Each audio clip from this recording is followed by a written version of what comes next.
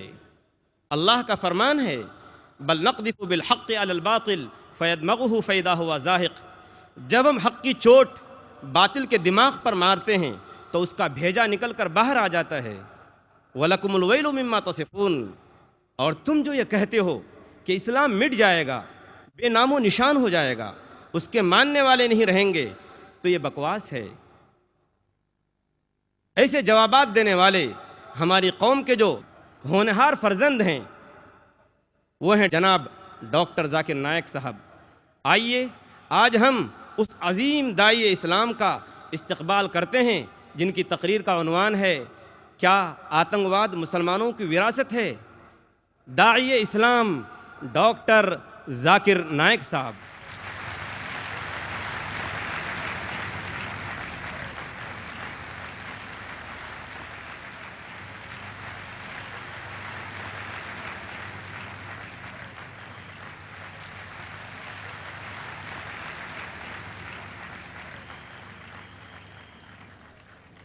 अल्हम्दुलिल्लाह वस्सलातु वस्सलाम अला रसूलिल्लाह व अला आलिहि वसहबी अजमईन, अम्मा बाद।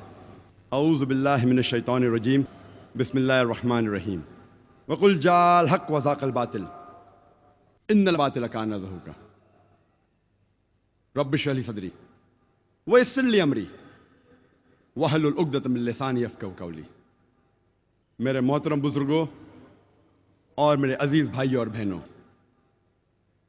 अस्सलामु अलैकुम वरहमतुल्लाहि वबरकातुहू। अल्लाह सुब्हाना व तआला की सलामती, रहमत और बरकत आप सब पर हो। जैसे आप जानते हैं कि मैं तकरीर अक्सर अंग्रेज़ी में करता हूँ और उर्दू पे मुझे महारत नहीं है, लेकिन चंद मौक़ों पर जब ऑर्गेनाइजर इसरार करते हैं मैं कोशिश करता हूँ कुछ बात कहूँ उर्दू या हिंदी में। क्योंकि मेरी तालीम अंग्रेज़ी में हुई है तो जाहिर है कि इस उर्दू या हिंदी तकरीर में काफ़ी गलतियाँ करूँगा। तकरीर के पहले मैं आप सबसे माज़रत चाहता हूँ और उम्मीद रखता हूँ कि आप मेरे इन गलतियों को नज़रअंदाज करेंगे और इस तकरीर के मवाद पर तवज्जो देंगे। तकरीर शुरू करने के पहले मैं आज़म कैंपस के मैनेजमेंट कमेटी का शुक्रगुजार हूँ कि उन्हें प्रोग्राम माशाअल्लाह 3 दिन के लिए ऑर्गेनाइज किए। और उसके बाद मैं पूना पुलिस फोर्स का शुक्रगुजार हूँ कि वो पूरी कोशिश कर रहे हैं कि प्रोग्राम अमन से जाए। और महसूस हुआ तो कल और आज भी उनने डॉग के बॉम्ब स्क्वाड भेजे कि अगर कोई चाहता है कि इस प्रोग्राम को नुकसान पहुंचाए तो उसे पकड़ ले। मैं उनका शुक्रगुजार हूँ कि प्रोग्राम के पहले उनने कुत्ते लेके आए, कल भी आज भी वो अपनी पूरी कोशिश कर रहे हैं अल्हम्दुलिल्लाह। और इंशाअल्लाह उनकी मदद से और अल्लाह सुब्हानहू व तआला की मर्ज़ी से इंशाअल्लाह हमें उम्मीद है कि 3 दिन का प्रोग्राम इंशाअल्लाह अमन से गुजरेगा इंशाअल्लाह। आज के तकरीर का मौजू है, क्या आतंकवाद मुसलमानों की विरासत है? क्या दहशतगर्दी मुसलमानों की जागीर है? Is terrorism a Muslim monopoly? और ये तकरीर सबसे पहली बार मैंने हिंदुस्तान में अंग्रेजी में की थी, बंबई में 2 साल पहले, सितंबर 2006 में, बिल्कुल जो 11 जुलाई 2006 के बॉम्ब ब्लास्ट के 2 महीने बाद, जो सीरियल ट्रेन बॉम्ब ब्लास्ट हुए थे बॉम्बे में। और उस वक्त बंबई का माहौल बहुत गंभीर था और काफ़ी मुसलमान फिक्रमंद थे। और कई मुसलमानों ने मुझसे दरख्वास्त की कि ऐसे माहौल में ज़ाकिर भाई आप ही तकरीर कर सकते हैं, क्योंकि आप को काफ़ी लोग मानते हैं मुसलमानों में, गैर मुसलमानों में, गवर्नमेंट में। जो इस बात को मैं तस्लीम नहीं करता हूँ, वो अल्लाह सुब्हानहू व तआला है जो भी इज़्ज़त देता है। और दूसरी तरफ कई बॉम्बे के सीनियर पुलिस ऑफिसरान मुझसे दरख्वास्त किए कि आप मुसलमानों से खिताब करो माहौल को समझाने के लिए। So I was on the edge of a sword. मुझे 2 तरफा जिम्मेदारियां थी और क्योंकि मैं मुसलमान हूँ अल्हम्दुलिल्लाह, मुझे हक की बात कहना है।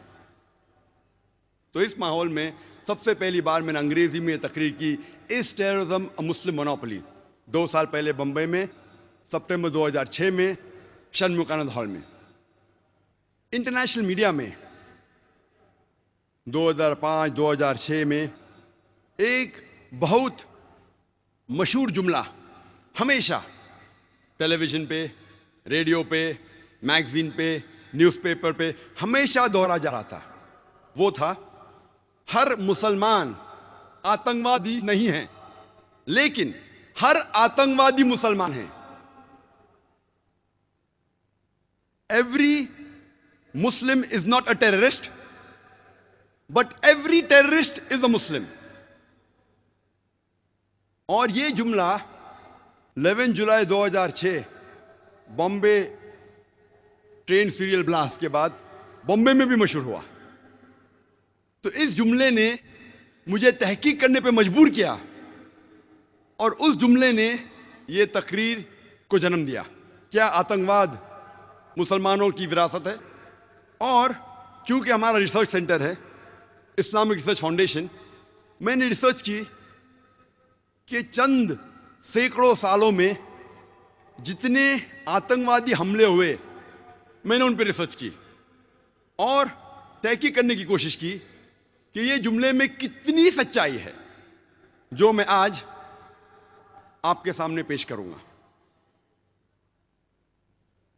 सबसे पहले मैंने ये जानने की कोशिश की कि आतंकवाद का डेफिनेशन क्या है। What is the definition of the word terrorism. और बहुत तहकीक करने के बाद यह पता लगा कि आतंकवाद का माना जो है वो बहुत पेचीदा है और मुख्तलिफ है। आतंकवाद को डिफाइन करना नामुमकिन के बराबर है, क्योंकि यह डेफिनेशन, यह माना हर वक्त बदलता है depending upon the geographical location, depending upon the historical background. इलाके के एतबार से यह डेफिनेशन बदलता है, तारीख के एतबार से यह डेफिनेशन बदलता है। इसीलिए आतंकवाद, टेररिज्म को डिफाइन करना इज नेक्स्ट टू इम्पॉसिबल, नामुमकिन के बराबर है। लेकिन तहकीक में यह पता लगा कि सबसे पहली बार यह लफ्ज टेररिज्म, आतंकवाद या दहशतगर्दी, सबसे पहले यह इस्तेमाल किया गया था सन 1790s में, और सबसे पहले बार यह वर्ड टेररिज्म इस्तेमाल किया था एक अंग्रेज ने जिसका नाम था एडवर्न बर्क। फ्रेंच रेवोल्यूशन के टाइम पे जैकोबिन डोमिनेटेड फ्रेंच गवर्नमेंट को डिस्क्राइब करने के लिए इस्तेमाल किया गया था। और 1793, 1794 में वो दौर कहलाया जाता था द रेन ऑफ टेरर, दहशत का दौर। और मैक्सिमिलियन रॉबस्पियर ने, कहा जाता है, क्या 5 लाख से ज्यादा द एनिमीज ऑफ स्टेट, देश के दुश्मनों को जो वो कहता था, उनको पकड़ लिया, 40,000 से ज्यादा का कत्ल किया। गिलोटीन, गिलोटीन में सिर को काट देना। 2 लाख से ज्यादा लोगों को डिपोर्ट किया, देश के बाहर कर दिया। 2 लाख से ज्यादा को भूख के मारे मौत के घाट उतार दिया। तो सबसे पहली बार ये ब्रिटिश स्टेट्समैन एडवर्न बर्क ने इस्तेमाल किया था फ्रेंच रेवोल्यूशन के टाइम पे फ्रेंच गवर्नमेंट को डिस्क्राइब करने के लिए मैक्सिमिलियन रॉबस्पियर को।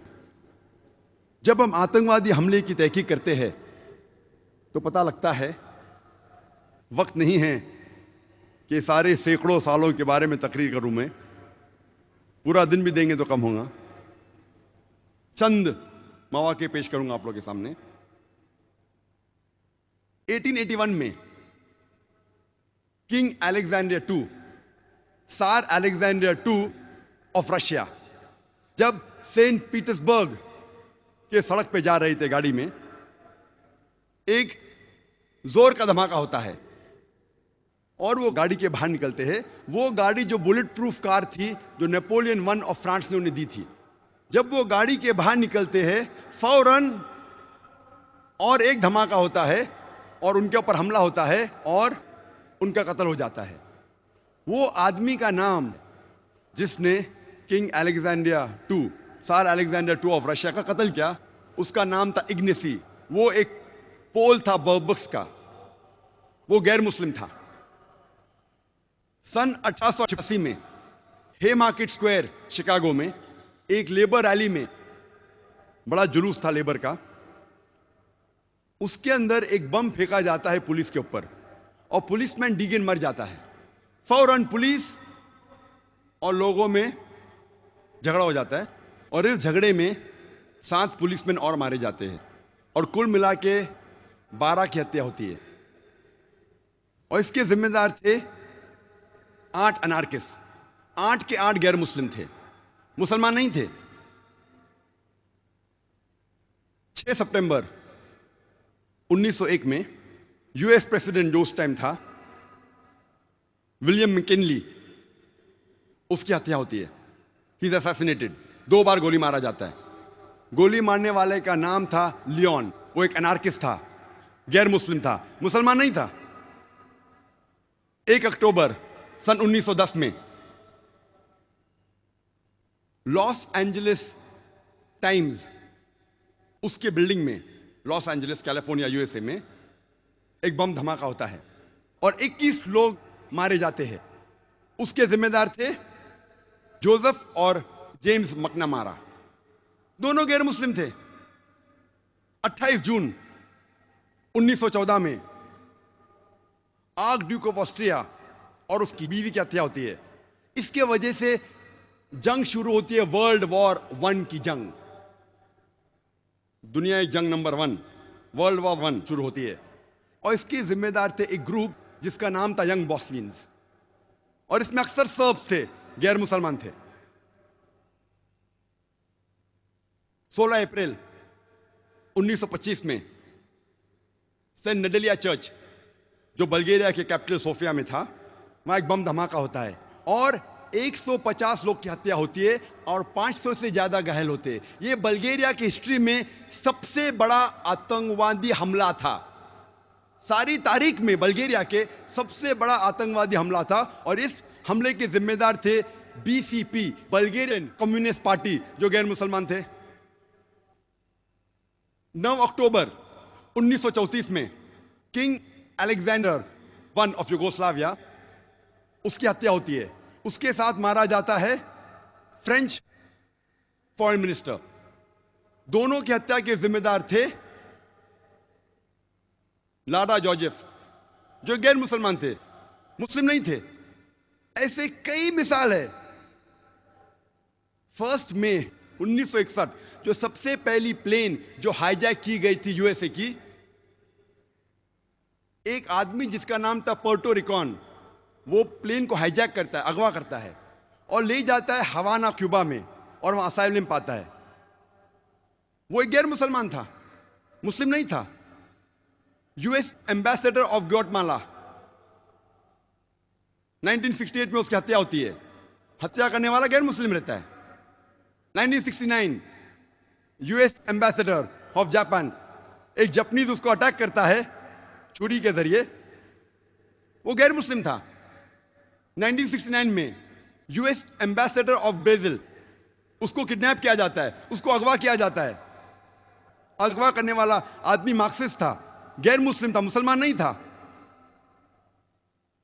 19 अप्रैल 1995 फेडरल बिल्डिंग ओक्लाहोमा में बॉम्बिंग होती है और 166 लोग की हत्या होती है।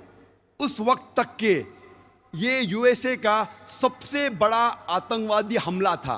166 people killed, biggest terrorist attack in the history of US mandate at that time.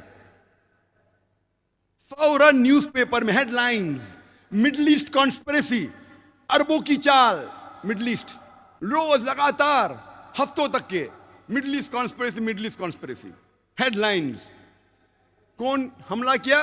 मुसलमानों ने। तहकीक के बाद मालूम पड़ता है जिम्मेदार थे 2 राइट विंग अमेरिकन लोग, निकोलस एंड टिमोथी, 2 लोग।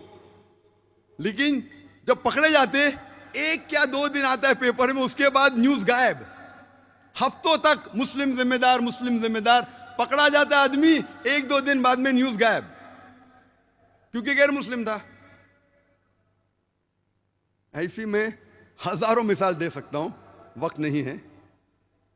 मैं ये नहीं कहता हूं कि मुसलमानों ने आतंकवादी हमले नहीं किए, लेकिन तहकीक पे पता चलता है कि अक्सर मेजॉरिटी जो हमले हुए वो गैर मुसलमानों ने किए। और 1990 के पहले आप जो भी मुसलमान हमले की तहकीक करेंगे, अक्सर वो पैलेस्टीनियन लोग हैं। उन्हें आतंकवादी कहेंगे क्या नहीं, इसमें इख्तिलाफ है। मैं कहा ना, आतंकवाद जो डेफिनेशन है इख्तिलाफी है। क्या पैलेस्टीनियन को आप आतंकवादी कहेंगे क्या नहीं, टेररिस्ट कहेंगे क्या नहीं, इसमें इख्तिलाफ है। अक्सर पैलेस्टीनियन है, वरना आपको बहुत कम मिलेंगे मुसलमान के हमले 1990 के पहले।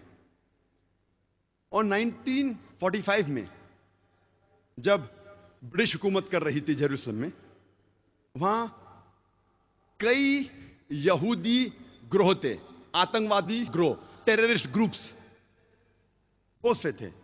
मिसाल के तौर पे हगाना, इरगुन, स्टर्न गैंग, कई यहूदी आतंकवादी टेररिस्ट ग्रुप्स थे जिन्हें ब्रिटिशर्स कहते थे कि ये टेररिस्ट ऑर्गेनाइजेशंस है, आतंकवादी ग्रुप्स है। और ये ग्रुप एक अटैक करता है 22 जुलाई 1946 में होटल किंग डेविड में। और होटल किंग डेविड उस वक्त ब्रिटिशर्स का हेडक्वार्टर्स था, ब्रिटिशर्स का सेक्रेटरीट था जेरूसलम में, और मिलिट्री का भी हेडक्वार्टर्स था, और क्राइम इन्वेस्टिगेशन ब्यूरो भी था। उधर हमला होता है और एक यहूदी ग्रुप है जिसे कहते इरगुन, वो अरबों जैसे कपड़े पहन के अटैक करते हैं होटल किंग डेविड पे और 91 लोग की हत्या करते हैं। उनमें से 28 लोग ब्रिटिश थे, 17 लोग यहूदी थे, 41 लोग मुसलमान थे और 5 थे अदर्स, दिगर मजहब के। ये 91 लोग की हत्या जो होती है, ये ब्रिटिश तारीख में सबसे बड़ा अटैक ब्रिटिश हिस्ट्री में था ब्रिटिशर्स के अगेंस्ट। आज की तारीख तक के ब्रिटिशर्स में 91 लोग की हत्या एक हमले में नहीं हुई। जब वो जेरूसलम के अंदर जो हेडक्वार्टर्स था, और इसके जिम्मेदार थे यहूदी लोग, इरगुन गैंग, इरगुन टेररिस्ट ग्रुप, जिसके सदर थे मेनेकेन बिगिन। और इस ग्रुप के कई सदर थे, जैसे मैं कहा कि कई टेररिस्ट ऑर्गेनाइजेशंस थे, हगाना, इरगुन, स्टर्न गैंग। इनके सदर के कई नाम हैं, रैट्सबेक-येगिन, मेनेकेन बिगिन, एरियस शेरॉन। ये सब लोग इस टेररिस्ट ग्रुप के सदर थे और ब्रिटिश गवर्नमेंट इन्हें कहती थी टेररिस्ट। बाद में जब इजराइल स्टेट बनता है, कई लोग लीडर बनते हैं इजराइल के, कई लोग प्राइम मिनिस्टर बन जाते हैं, टेररिस्ट लोग प्राइम मिनिस्टर बनते हैं। और उसके फौरन बाद जब मुसलमान पैलेस्टीनियन वही कॉज के लिए लड़ रहे थे कि हमें फ्रीडम मिलना चाहिए, यही लोग मेनेकेन बिगिन, एरियल शेरॉन, वही मुसलमान को आतंकवादी कहने लगे। कितने डबल स्टैंडर्ड्स, कितना डोगलेपना। वही लोग के लिए जब वो झगड़ रहे थे, आज पैलेस्टीनियनों कह रहे कि हमें फ्रीडम चाहिए और उन्हें कहते हैं कि वो टेररिस्ट है। और अब तारीख जब पढ़ेंगे पता लगता है कि हिटलर ने यहूदी लोग को भगाया था जर्मनी से। यहूदी लोग सब जगह मारे जा रहे थे, तो उनके रिश्तेदार पैलेस्टीन अरबों ने कहा कि यहूदी तो हमारे कजन रिश्तेदार है, एलन व सहलन, हमारे वहां आ सकते हैं। यहूदी लोग को पैलेस्टीनियन लोग पनाह देते हैं, मुसलमान लोग, और उसके बाद वही लोग जो पनाह देते हैं उनको आप घर के बाहर निकालते हैं और कहते हैं कि टेररिस्ट है। ये तो ऐसी मिसाल है कि आप एक मुसाफिर को अपने घर में लेते हैं, अपने छत के अंदर, वो मुसाफिर आपको घर के बाहर करता, अपने खुद के घर के बाहर करता है, फिर आप घर के बाहर कहते हैं कि मेरा घर वापस दे दो, और लोग आपको कहते हैं कि आप टेररिस्ट है। और जब आतंकवादी हमले की हम तहकीक करते हैं, पता लगता है कि जर्मनी में 1968 टू 1992 में एक ग्रुप थी, बादर मेनहॉफ, जो एक टेररिस्ट ग्रुप थी। कई टेररिस्ट हमले किए उनने। इटली में एक टेररिस्ट ग्रुप का नाम था रेड ब्रिगेड, जिसने कई आतंकवादी हमले किए इटली में। और 1978 में Italian prime minister premier Aldo Moro को अगवा किए और 55 दिन बाद उसकी हत्या की। ये गैर मुस्लिम थे, मुसलमान नहीं थे। इसी तरीके की एक टेररिस्ट ऑर्गेनाइजेशन, आतंकवादी ग्रोह जापान में था, जिसे कहते थे जापानीज रेड आर्मी। और इनने कोशिश की कि नर्व गैस के जरिए एक टोक्यो के ट्यूब स्टेशन में हजारों की हत्या करने की, लेकिन लोग बच गए। सिर्फ 12 लोग मारे गए। उनने नर्व गैस डाली टोक्यो के सब स्टेशन में, सिर्फ 12 लोग मरे और 5700 घायल हुए। सेम चीज योकोहामा में किया। ये ग्रुप जो थी, ये ओम श्रिंक्यो की ग्रुप थी, जो एक बुद्धिस्ट कल्ट है। ये बुद्धिस्ट थे, मुसलमान नहीं थे। ऐसी आप कई मिसाल पेश कर सकते हैं। यूके में हम जानते हैं कि सबसे खतरनाक टेररिस्ट अटैक और सबसे ज्यादा जो टेररिस्ट अटैक किए वो है IRA ने, आयरिश रिपब्लिकन आर्मी। ये एक कैथलिक ऑर्गेनाइजेशन है, क्रिश्चियन ऑर्गेनाइजेशन है, ईसाई टेररिस्ट ऑर्गेनाइजेशन है। लेकिन कभी भी यूके मीडिया में आपको ये नहीं मिलेगा कि कैथलिक टेररिस्ट ग्रुप, कहा जाएगा IRA, आयरिश रिपब्लिकन आर्मी, क्योंकि वो मुसलमान नहीं है। अगर मुसलमान कुछ गलत काम करते हैं तो नाम आता है का मुस्लिम टेररिस्ट। बाकी कौन गलत काम करता है तो उसे इलाके से जाना जाता है। मुसलमान चाहे USA में हो, सऊदी में हो, यूके में हो या इंडिया में हो, तो मुसलमान जैसा पहचाना जाता है। अच्छे काम किए तो कहेंगे इंडियन ने अच्छे काम किया, मुसलमान ने नहीं। इंडियन को नोबेल प्राइज मिला, मुसलमान को नहीं। तो डबल स्टैंडर्ड्स क्यों? और ये जो ऑर्गेनाइजेशन है आयरिश रिपब्लिकन आर्मी, वो खुसूसन कैथलिक ऑर्गेनाइजेशन है, इसीलिए झगड़ा कर रही है प्रोटेस्टेंट के साथ और कई सालों से कर रही है। 100 से ज्यादा टेररिस्ट अटैक किए उनने। 1972 में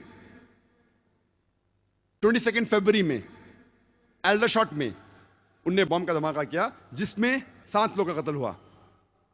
21 जुलाई 1972 बेलफास्ट शहर में ये IRA ने और एक बम धमाका किया, जिसमें 11 लोग का कत्ल हुआ और 130 घायल हुए।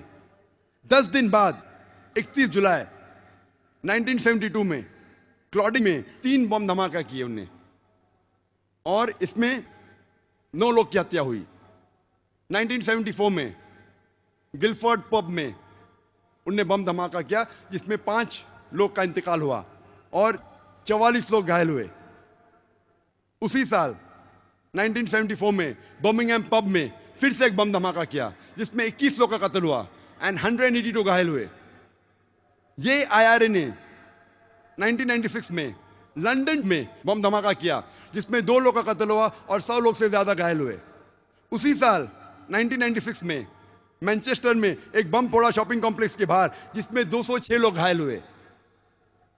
1998 में यही IRA ने एक 500 पाउंड का कार बम बर्स्ट किया बैम्ब्रिक शहर में, जूते की दुकान के बाहर, जिसमें 35 लोग घायल हुए और 200 से ज्यादा घर तबाह हुए। यही IRA ने उसी साल 1998 में ओमैग में और एक 500 पाउंड का कार बम फोड़ा, जिसमें 29 लोग का इंतकाल हुआ, 29 लोग का कत्ल हुआ और 330 घायल हुए। 2001 में BBC में फिर से उन्हें बम फोड़ा। IRA के बारे में अगर मैं तकरीर करने लगूं तो एक दिन निकल जाएगा। कैथलिक लोग हैं, लेकिन कहा जाता है IRA, आयरिश रिपब्लिकन आर्मी। इस तरीके से कई मिसाल पेश कर सकता हूं। स्पेन और फ्रांस में एक टेररिस्ट ऑर्गेनाइजेशन का नाम है ETA, जो बहुत से आतंकवादी हमले करते हैं। अफ्रीका में इतने आतंकवादी ग्रुप है, ग्रोह है, कि मीडिया को वक्त ही नहीं किसको जिम्मेदार ठहराए। इसमें से सबसे खतरनाक है लॉर्ड्स सैल्वेशन आर्मी। ये एक क्रिश्चियन टेररिस्ट ऑर्गेनाइजेशन है, लॉर्ड्स सैल्वेशन आर्मी, और वो छोटे छोटे बच्चे लोग को ट्रेन करती है टेररिस्ट अटैक कमिट करने के लिए।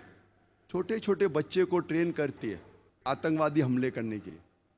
बहुत खतरनाक ऑर्गेनाइजेशन है, हाई क्रिश्चियन ऑर्गेनाइजेशन, नाम है लॉर्ड्स सैल्वेशन आर्मी। श्रीलंका में हम जानते हैं जो एक बहुत खतरनाक टेररिस्ट ऑर्गेनाइजेशन है, उसका नाम है LTTE, liberation tigers of Tamil इलम, शॉर्ट फॉर्म है तमिल टाइगर्स। हमेशा पेपर में आता है LTTE, तमिल टाइगर्स। कौन है वो? हिंदू लोग है। और जब तहकीक करते हैं हमें पता लगता है कि ये वो लोग हैं जिन्होंने सबसे पहले सुसाइड बॉम्बिंग को मशहूर किया। और एक किताब लिखी अमेरिकन ने, रॉबर्ट पेप ने, जो एसोसिएट प्रोफेसर शिकागो में थे, डाइंग टू विन। उनका रिसर्च था टेररिस्ट अटैक पे, सुसाइड बॉम्बिंग पे। और उन्होंने कहा कि लोग जो इल्जाम लगाते मुसलमान सुसाइड बॉम्बिंग करते हैं, इसकी शुरुआत किसने की? इसको सबसे आम किसने किया? किसने सबसे आम किया इसे? और वो कहते हैं कि नंबर 1 जो आज के दौर में जो सुसाइड बॉम्बिंग के माहिर थे वो LTTE हिंदू थे।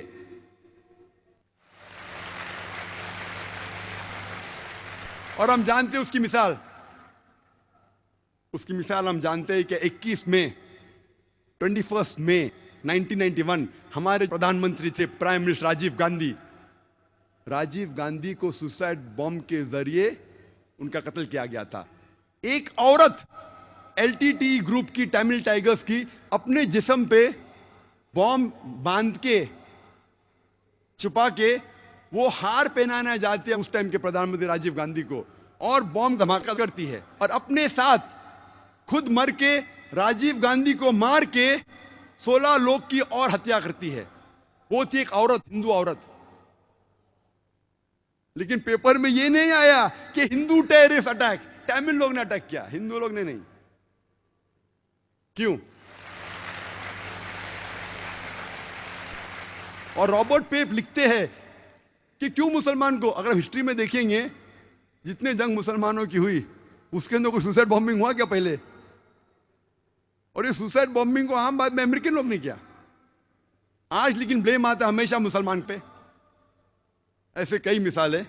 LTT ने सिर्फ, अगर आप तहकीक करेंगे, लास्ट 16 साल में उन्होंने 157 टेररिस्ट अटैक्स किए। अभी हम आते हैं हमारे देश हिंदुस्तान में। हमेशा मीडिया में पढ़ेंगे हम, कश्मीरी मिलिटेंट, मुस्लिम टेररिस्ट। मैं ये नहीं कहता हूं कि मुसलमान ने आतंकवादी हमले नहीं किए, कोई भटके हुए मुसलमान हैं जो किए होंगे, मैं ये नहीं कहता हूं कभी नहीं किए, ये बिल्कुल गलत होगा। लेकिन मीडिया में जब फ्रंट पेज पे आएंगे अक्सर मुस्लिम टेररिस्ट, जैसे बाकी टेररिस्ट कौन है ही नहीं, इस देश में सिर्फ मुसलमान ही टेररिस्ट है। जब तहकीक करते पता लगता है कि सिख टेररिस्ट भी है, बिंदनवाला ग्रुप। और ये सिख टेररिस्ट ने 5 जून सन 1984 में उन्हें गोल्डन टेम्पल को कब्जा किया। इंडियन आर्मी फोर्स जाती है, उनको बाहर निकालती, 100 लोग की हत्या होती है। उसके चंद महीने बाद 31 अक्टूबर सन 1984 में उस टाइम के प्रधानमंत्री राजीव गांधी की माता श्रीमती इंदिरा गांधी की हत्या होती है। उसकी खुद की सिक्योरिटी गार्ड उसकी हत्या करते हैं। आता है पेपर्स में, security guard assassinated Shrimati Indira Gandhi. कौन था? सिख था। आज भी आप वेबसाइट पे जाएंगे, आपको यह नहीं मिलेगा कि सिख टेररिस्ट ने अटैक किया। Personal body guards of Shrimati Indira Gandhi ने उसकी हत्या की। आप असम में जब जाएंगे, असम में एक टेररिस्ट ऑर्गेनाइजेशन है ULFA, United Liberation Front of Assam. बहुत खतरनाक है। उनका मेन मकसद है, वो हिंदू ऑर्गेनाइजेशन है, हिंदू आतंकवादी ग्रुप है। उनका मेन मकसद है कि मुसलमान को मारना, मुसलमान की हत्या करना। और आपको पता है कि चंद सालों में उल्फा, सिर्फ उल्फा ने, ये 2 साल के पहले का स्टैटिस्टिक्स है, अभी अपडेट नहीं किया हूं मैं, 2006 तक के उल्फा ने 749 टेररिस्ट अटैक्स किए। There is no other terrorist organization in the world history who has done 749 terrorist attacks. 749 terrorist attacks ULFA ने किए चंद सालों में सिर्फ। हम पढ़ते ही नहीं पेपर में, हमें पता ही नहीं। मैं जब बॉम्बे में पेपर पढ़ता हूं, पता चलता कश्मीरी टेररिस्ट, मुस्लिम टेररिस्ट। जब मुझे कश्मीर लोग काफी बुला रहे थे तकरीर करने के लिए, और मैं सोच जाऊं क्या नहीं जाऊं, जाऊं क्या नहीं जाऊं। फिर 2003 में सोचता हूं मैं जाऊंगा। अल्हम्दुलिल्लाह वहां की गवर्नमेंट पूरा इंतजाम करती है। और 14 साल के बाद सबसे पहली बार खुले आम पोलो ग्राउंड में तकरीर करने की परमिशन देती है। माशाल्लाह 1 लाख से ज्यादा लोग वहां मौजूद होते। मैं सोचा था मैं जाऊं क्या नहीं जाऊं, हालात बुरे हैं, मौत का तो डर नहीं अल्हम्दुलिल्लाह अल्लाह के काम के लिए, बस सोच रहा था अच्छी फिजा है कहने गया मैं। फौरन गवर्नमेंट ने मुझे 2 पुलिस ऑफिसर दिए स्टैंड गन के साथ। मैं वहाँ गया, तकरीर किया, चीफ मिनिस्टर से मिला, गवर्नर ने मुझे बुलाया डिनर के लिए, ब्रेकफास्ट के लिए, काफ़ी मिनिस्टरों से मिला। हालात तो लग रहे थे, लेकिन मुझे कुछ महसूस नहीं हुआ कि 2 बॉडीगार्ड्स की ज़रूरत थी। चंद महीने बाद मैं जाता हूँ आसाम में, एयरपोर्ट पे उतरता हूँ, उतरते ही 4 पुलिसमैन स्टैंड गन के साथ। 4 पुलिस, आसाम में क्या जरूरत है, आसाम में 4 पुलिसमैन, वो भी स्टैंड गन के साथ, क्या जरूरत है। जब मैं सड़कों पे निकलता हूं, एयरपोर्ट से दूर जाता हूं, फिर एहसास हुआ मुझे 3 दिन बाद कि अगर ये 4 पुलिस अफसर मेरे साथ नहीं होते थे तो शायद मैं आज नहीं होता था यहां। हमें तो पता ही नहीं आसाम की हालत क्या है। आसाम में इतने आतंकवादी हमले हो रहे, हमें पता ही नहीं है। मुझे तो बिल्कुल नहीं पता था, मैं न्यूज़पेपर पढ़ता हूं हमेशा। वहां जाने के बाद पता चला, इंटरनेट पे तहकीक करने के बाद पता चला कि वहां की terrorist organization is one of the most dangerous, बहुत खतरनाक। ऐसे कई टेररिस्ट ऑर्गेनाइजेशन असम में, बोडो, मिजोरम में कई क्रिश्चियन ऑर्गेनाइजेशन है, Mizo Christians, Christians of Naga, वो भी आतंकवादी हमले करते। और एक हमला किया था 2 अक्टूबर को, 2 तारीख अक्टूबर के सन 1984 में 44 हिंदू लोग का कत्ल करते ये क्रिश्चियन ऑर्गेनाइजेशन, और कई लोग को जख्मी करते। खाली क्रिश्चियन लोग ने कितने हमले किए हिंदुस्तान में, वक्त नहीं है क्योंकि 10 बजे तकरीर बंद करना है हमें, लेकिन सबसे ज्यादा जो हिंदुस्तान में अगर डर है कोई टेररिस्ट ऑर्गेनाइजेशन का, वो है माओइस्ट। ये माओइस्ट लोग according to police records Hindustan में 600 डिस्ट्रिक्ट है, 600 डिस्ट्रिक्ट में से 150 से ज्यादा में इनका होल्ड है माओइस्ट लोग का। और ये इतने खतरनाक है कि पूरी पुलिस स्टेशन को तबाह करते हैं, पुलिस स्टेशन को, जो गांव उनके खिलाफ है गांव के गांव को तबाह करते हैं, हमें पता ही नहीं। और जो सिक्योरिटी एक्सपर्ट जो लिखते हैं इंडिया के, और एक आर्टिकल आया था टाइम्स ऑफ इंडिया में जिसमें लिखा था, स्वामीनॉमिक्स के अंदर स्वामीनारायण लिखते हैं कि मुझे ये नहीं पता लगता कि क्यों ये इंडियन गवर्नमेंट मुस्लिम टेररिस्ट को इतना इंपॉर्टेंस दे रही है। सबसे ज्यादा नुकसान जो इस देश में हो रहा है वो माओइस्ट के जरिए। ये माओइस्ट लोग जब हमला करते पूरे पुलिस स्टेशन को तबाह करते, गांव के गांव को तबाह करते। 600 डिस्ट्रिक्ट्स में से 150 से ज्यादा उनका होल्ड है। 1/3 of the India they have covered. 1/3 हिस्सा। कितने लोग माओइस्ट को जानते हैं, हाथ ऊपर कर सकते? 50,000 लोग तो होंगे, तकरीबन 100 हाथ दिखते। शायद आपने मेरी तकरीर सुनी होंगी अंग्रेजी की, टेररिज्म मुस्लिम मोनोपोली, हो सकता है वहां भी मैंने कहा था। और 2 साल पहले, तकरीर करने के पहले 9 सितंबर 2006 में एक आर्टिकल आया था टाइम्स ऑफ इंडिया में कि पुलिस ने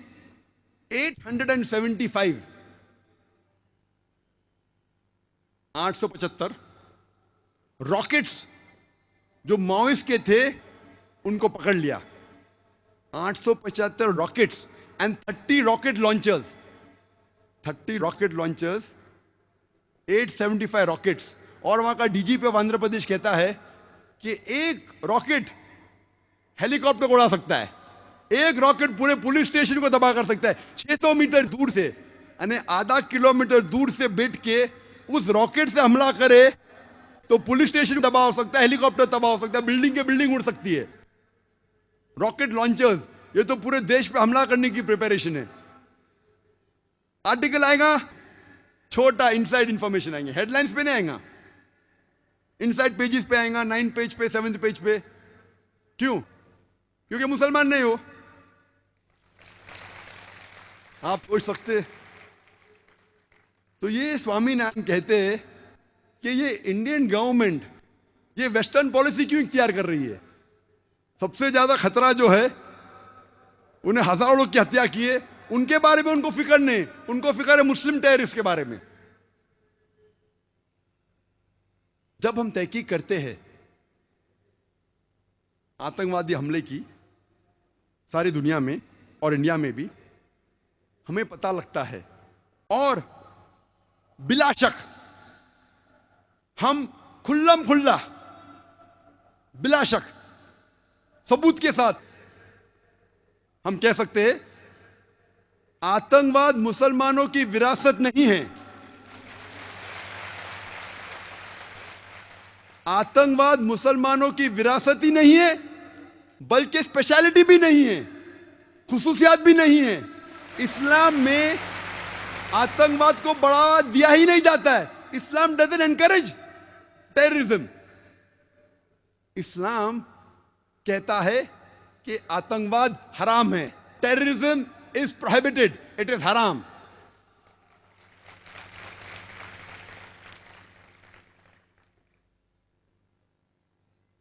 जब हम तहकीक करते हैं जितने आतंकवादी हमले हुए दुनिया में, इंडिया में, हमें पता लगता है कि सब टाइप के आतंकवादी है।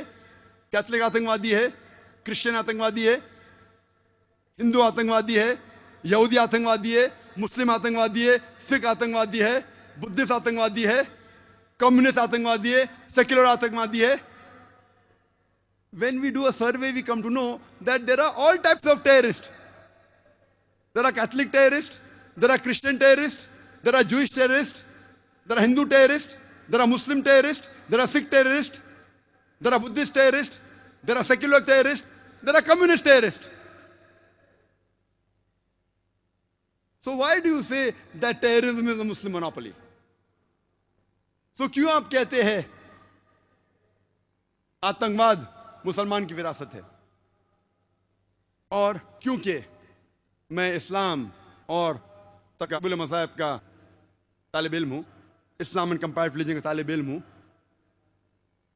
मैं ये तो नहीं कह सकता हूं कि 100% सारे मजहब कहते हैं कि बेगुनाह को मारना हराम है। मैं ये नहीं कह सकता हूं, क्योंकि मैं जानता हूं कुछ मजहब कहते हैं कि मार सकते, लेकिन ये कह सकता हूं जरूर कि अक्सर सारे मज़ाहिब ये कहते हैं कि बेगुनाह को कत्ल करना हराम है, गुनाह है। और इन सारे मज़ाहिब में से अव्वल नंबर जो बेगुनाह इंसान के कत्ल के खिलाफ है वो है इस्लाम।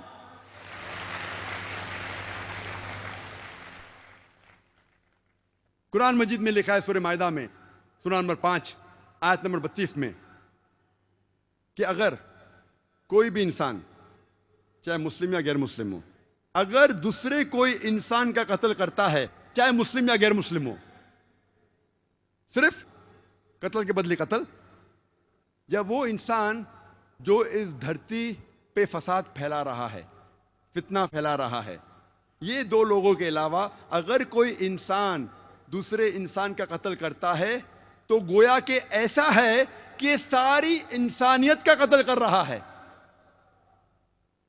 कुरान मजीद में लिखा है कि अगर कोई इंसान कोई दूसरे बेगुनाह इंसान का कत्ल करता है तो गोया कि ऐसा है कि सारी इंसानियत का कत्ल कर रहा है।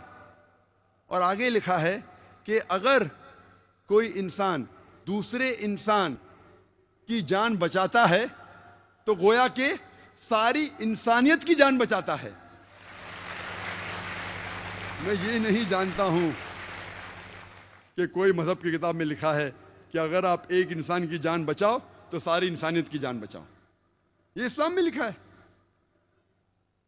कुरान में ये नहीं लिखा है कि मुसलमान की जान बचाओ तो अच्छी चीज है।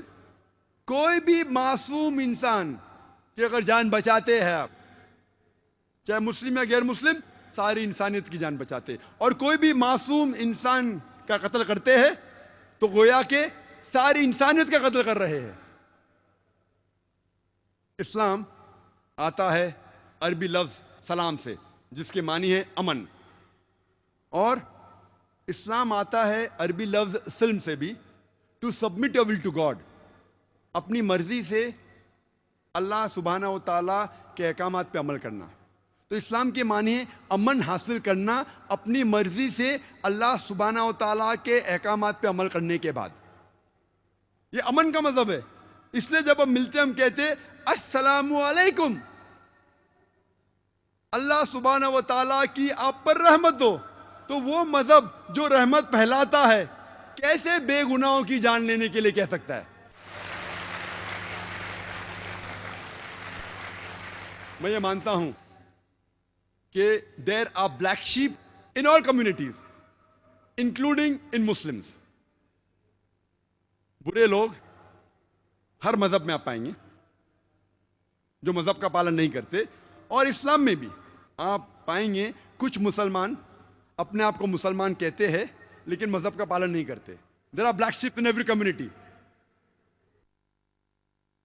शिप की वजह से क्या आप सारे मुसलमानों को कहेंगे क्या वो गलत है? और अगर हम तहकीक करते भी, परसेंटेज ऑफ मुस्लिम्स जो मुसलमान टेररिस्ट अटैक करते हैं, मुसलमान ने जितने लोगों का कत्ल किया दुनिया में, अगर परसेंटेज देखेंगे और गैर मुसलमान का, मुसलमान तो गिनती में भी नहीं किधर, खाली मीडिया के फ्रंट पेज पे मुसलमान कुछ है जो बहके हुए है। There are black sheep in a community जो गलत काम करते हैं, जो कुरान के पैगाम पे अमल नहीं करते, जो इस्लाम की बात नहीं मानते, वो बहके हुए हैं। मैं नहीं कहता हूं कोई भी आदमी जो मुसलमान कहता अपने आप को बेगुनाह को नहीं मारा, मारा है। लेकिन जब हिस्ट्री की तहकीक करते हैं कि सबसे ज्यादा आतंकवादी हमले किसने किए, मैं आपसे पूछना चाहता हूं कि दुनिया की हिस्ट्री में, इंसानियत की तारीख में आप कह सकते हैं वो कौन सा शख्स है इंसानियत की तारीख में जो सबसे ज्यादा इंसानों का कत्ल किया है? कौन है वो शख्स? आसान सवाल आसान जवाब, हिटलर। हिटलर क्या मुसलमान था? कौन था वो? क्रिश्चियन। लेकिन कभी भी आर्टिकल में नहीं आएगा Christian is the biggest terrorist, कभी नहीं आएगा। हिटलर ने खुद 6 मिलियन 60 लाख यहूदी को मौत के घाट उतारा, इंसिनरेटेड देम, उन्हें जला दिया। और तारीख गवाह है कि हिटलर के वजह से वर्ल्ड वॉर 2 शुरू हुई, और वर्ल्ड वॉर 2 में 6 करोड़ इंसानों की हत्या हुई। आज की तारीख कहती है कि हिटलर इसके जिम्मेदार है। 6 करोड़ लोग की हत्या, 60 million people in the world, the blame goes on Hitler. कौन था वो? मुसलमान था? क्रिश्चियन था? नंबर 2 पे कौन आता है?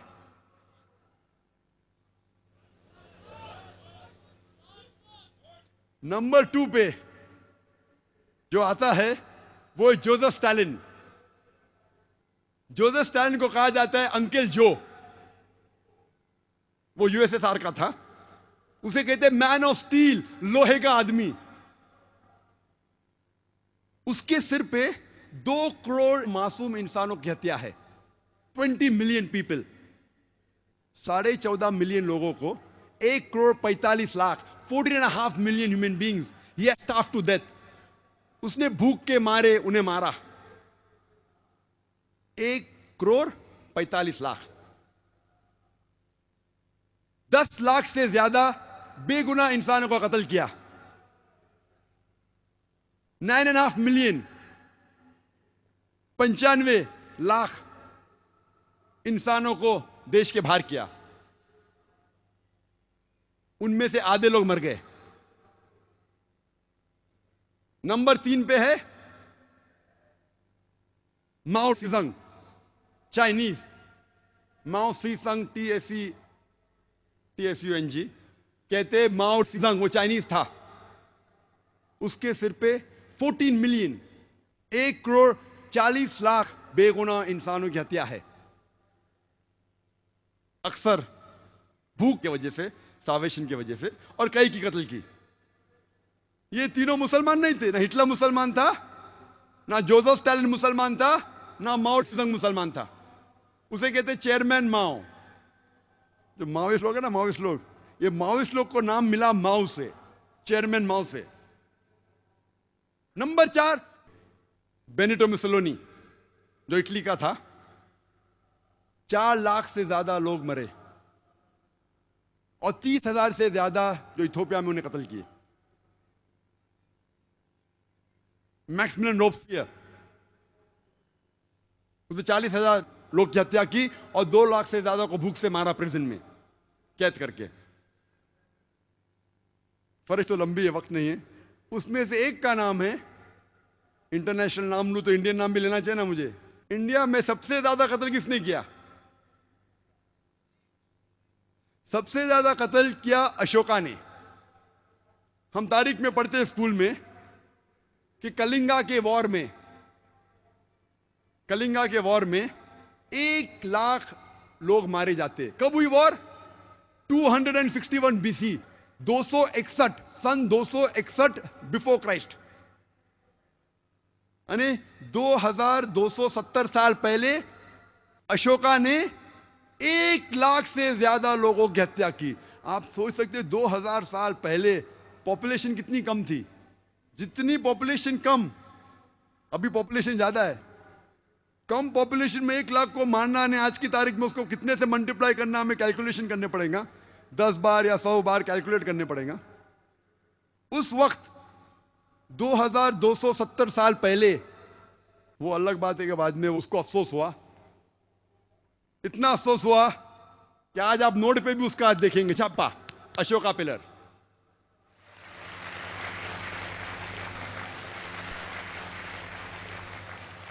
एक लाख लोग की हत्या की, नोट पे, सिक्के पे, कॉइन पे, अशोका पिलर।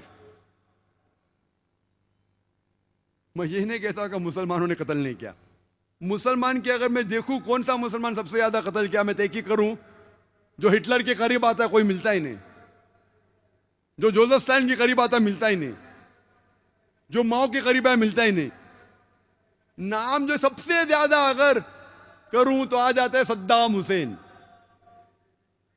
लोग कहते हैं कि उसने 2.5 लाख लोग का कत्ल किया, कुछ कहते हैं कि 5 लाख, कुछ कहते हैं 10 लाख। जो सैंक्शन लगता है इराक पे फूड सप्लाई का इंटरनेशनल, उसके वजह से बहुत लोग मरते, वो भी इल्जाम है सद्दाम हुसैन की। मैं ये नहीं कि सद्दाम हुसैन अच्छा इंसान था, ये नहीं कहता हूं मैं, black sheep of a community. लेकिन फिर भी हिटलर, माओ से जंग, जोसेफ स्टालिन के करीब बिल्कुल नहीं। दूसरे नंबर पे आता है मोहम्मद सुहार्टो, इंडोनेशिया का। सिर्फ ये 2 मुझे मिले, 2 लाख के ऊपर मुझे मिल सके। कोशिश किया बहुत तहकीक करने की, वो भी पेश करना मेरा फर्ज है। मुसलमान की तादाद आज की दुनिया में 20 से 25% है, लेकिन जो टेररिस्ट अटैक जिसने किए, जितने लोग की हत्या हुई, उसमें मुसलमान का नंबर बहुत कम। और आज मुसलमान को कहा जाता है कि वो फंडामेंटलिस्ट है, एक्सट्रीमिस्ट है, टेररिस्ट है। फंडामेंटलिस्ट की क्या मानी है? बुनियाद परस्त। मुसलमान बुनियाद परस्त है, शिद्दत पसंद है, दहशतगर्द है, आतंकवादी है। बुनियाद परस्त की मानी क्या है? What is the meaning of the word fundamentalist? बुनियाद परस्त मतलब वो शख्स जो बुनियादी बातों पे अमल करता है। मिसाल के तौर पे, अगर कोई शख्स को अच्छा साइंटिस्ट बनना है तो उसके लिए फर्ज है कि वो साइंस की बुनियादी बातों को जाने और उसके ऊपर अमल करे। जब तक वो साइंस के मैदान में बुनियाद परस्त नहीं बनता है, तब तक कि वो अच्छा साइंटिस्ट बन ही नहीं सकता। अगर किसी को अच्छा मैथमेटिशियन बनना है, उसके लिए फर्ज है कि वो मैथ्स की बुनियादी बातों को जाने